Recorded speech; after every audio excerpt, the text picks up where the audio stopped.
안녕하세요, 김성태입니다. 오늘은 제가 컨설팅을 할 때 가장 많이 지적하기도 하고 그리고 항상 가장 중요하다고 이야기하는 화장실, 그러니까 욕실에 대해서 이야기를 해보도록 하겠습니다. 오늘의 주제입니다. 커플 펜션은 화장실도 예뻐야 할까? 많은 펜션 창업 예정자 또는 몇몇 건축 회사는 펜션을 주거가 용이하도록 만들기 위해서 건축하고 있습니다. 사실 이는 주거에 초점을 맞춘 건축 방법은 매우 잘못된 방법입니다. 그 이유를 설명하자면 다음과 같습니다. 신혼여행에 얼마든지 지출할 준비가 되어 있는 예비 신랑 신부에게 여행 숙소를 결정할 때 100평 규모의 전원주택을 허니문 숙소로 이용할지 아니면 25평짜리 부티크 호텔 스위트룸을 허니문 룸으로 결정할지 결정을 하라고 하면 예비 신랑 신부들은 어떤 객실을 선택을 할까요? 아마 대부분은 숙소의 크기를 떠나서 대부분 호텔 스위트룸을 선택할 겁니다. 전원주택에 비해서 객실 규모가 훨씬 더 작아도 로맨틱하고 특별한 여행을 기대하는 신혼여행자들의 여행 목적에는 아름다운 부티크 호텔이 더 잘 어울리기 때문입니다. 그렇다면 로맨틱한 분위기로 객실을 만들면 커플 여행자들을 쉽게 잡을 수 있을까? 사실 객실을 멋지고 아름답게 꾸미는 것만으로는 커플 펜션의 컨셉을 만드는 데 한계가 있습니다. 그렇다면 커플 여행자들이 원하는 이미지는 어떻게 만들어야 될까? 예전에 제가 시차를 다녔었던 펜션을 예를 들어서 설명해 보겠습니다. A 펜션은 약 30억 원을 투자해서 경치가 매우 좋은 곳에 풀빌라 형태로 건축을 하고 있었습니다. 건축이 들어가기 전에 저의 코칭을 받았다면 좋았겠지만 이미 벌써 건물의 뼈대가 만들어지고 난 후에 저를 불러들여서 펜션의 컨셉에 대한 코칭을 받게 됐습니다. 당시 건물주이자 펜션 사장은 펜션의 숙박료를 1박에 60만 원 정도를 받고 싶다고 했습니다. 하지만 골조가 올라간 형태만 봐도 그 정도 객실료를 받을 만한 디자인이 나오기가 힘들어 보였습니다. 건물의 외관은 전혀 고급스러워 보이지 않았고 내부의 구조도 작은 원룸과 같은 형태로 특별한 것이 하나도 없었습니다. 특히 화장실은 좌변기와 세변대만 들어가도 꽉 찰 정도로 크기가 매우 작았습니다. 대학교 주변에 10평짜리 자취방보다도 작은 화장실이 딸린 객실을 럭셔리 펜션이라고 소개하면서 1박에 60만 원을 받기는 거의 불가능합니다. 이 상태로 공사가 마무리돼 고객을 맞이하게 된다면 아마도 고객들은 자신들이 살고 있는 아파트의 화장실보다도 작고 예쁘지 않다고 하면서 실망할 것입니다. 펜션 사장은 손님에게 비싼 객실료를 받아서 높은 매출을 만들고 싶어 했지만 펜션 건축의 기초부터 완전히 잘못된 방향으로 가고 있었습니다. 이처럼 숙박업을 잘 모르는 건축회사는 화장실을 그저 씻고 볼일 보는 공간이라고 생각하고 디자인에 큰 비중을 두지 않습니다. 그래서 화장실의 규모를 줄이거나 그저 일반 주택의 화장실처럼 마무리를 합니다.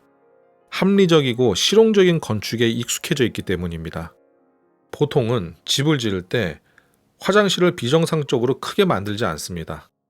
건축 공간이 한정적이라면 가급적 시간을 많이 보내는 공간인 거실을 가장 넓게 하고 화장실의 크기를 줄입니다. 이런 형태는 매우 합리적이고 실용적인 일반 집의 구성이라고 할 수가 있습니다. 그런데 만약에 여행 숙소의 화장실이 마치 해외 휴양지의 풀빌라 리조트나 5성급 호텔의 화장실처럼 넓고 화려하게 만들어져 있다면 투숙객들의 반응은 어떨까요? 화장실이 너무 과하다라고 생각할 수도 있고 왜 이렇게 화장실이 화려하지라고 생각할 수도 있을 겁니다. 예상치 못한 모습에 약간은 놀라운 반응을 하게 될 겁니다. 이런 예상치 못한 반응은 긍정적인 반응이어야 되고 소비자가 원했던 여행 목적과 맞는 그런 반응이어야만 효과가 있습니다. 쉽게 설명하자면 다음과 같습니다. 보통 초보 사장들이 잘못 생각하고 있는 것들이 있습니다. 바로 상품 가격인데 많은 초보 사장들은 제품의 스펙이 상품 가격을 결정한다고 믿고 있습니다. 물론 제품의 스펙을 높여야 더 좋은 값을 받는 건 당연하지만 비슷비슷한 수준에서는 큰 의미가 없습니다. 사실 제품의 수준과 스펙으로만 따지면 LG에서 나온 스마트폰이나 중국의 몇몇 브랜드에서 나온 스마트폰들이 더 비싸게 팔려야 할 겁니다. 요즘 나오는 LG 스마트폰의 카메라 성능은 다른 기업들에 비해서 월등히 뛰어나고 전체적인 부분에서도 매우 좋은 평가를 받고 있습니다. 하지만 수년 전서부터 그래왔고 지금도 그렇지만 제품의 스펙에 비해서 가장 비싸게 팔리는 스마트폰은 아이폰입니다. 아이폰이 갖고 있는 좋은 이미지가 확실하게 소비자들의 머릿속에 자리 잡고 있기 때문입니다. 애플은 제품에 스토리를 집어넣기 위해서 많은 노력을 했습니다. 획기적인 상품이 나올 때마다 스티브 잡스는 매번 같은 옷을 입고 나서 프레젠테이션을 했습니다. 사진 촬영도 되고 인터넷 검색도 가능하고 영화도 볼 수 있는 만능 휴대용 기기, 작은 컴퓨터와 같은 아이폰을 갖고 있다면 마치 크리에이티브한 작업이 가능할 것이라는 기대감을 불어넣는 마케팅을 해왔습니다. 그리고 애플의 포장 박스는 대단했습니다. 애플의 모든 제품 박스는 버리기도 아까울 정도로 예뻤습니다. 애플의 포장 박스 이전에는 전자제품의 박스들이 지금처럼 예쁘지 않았습니다. 그저 제품을 보호하는 역할만 하는 박스였기 때문에 애플의 제품 박스는 소비자들의 환심을 사기에 충분했습니다.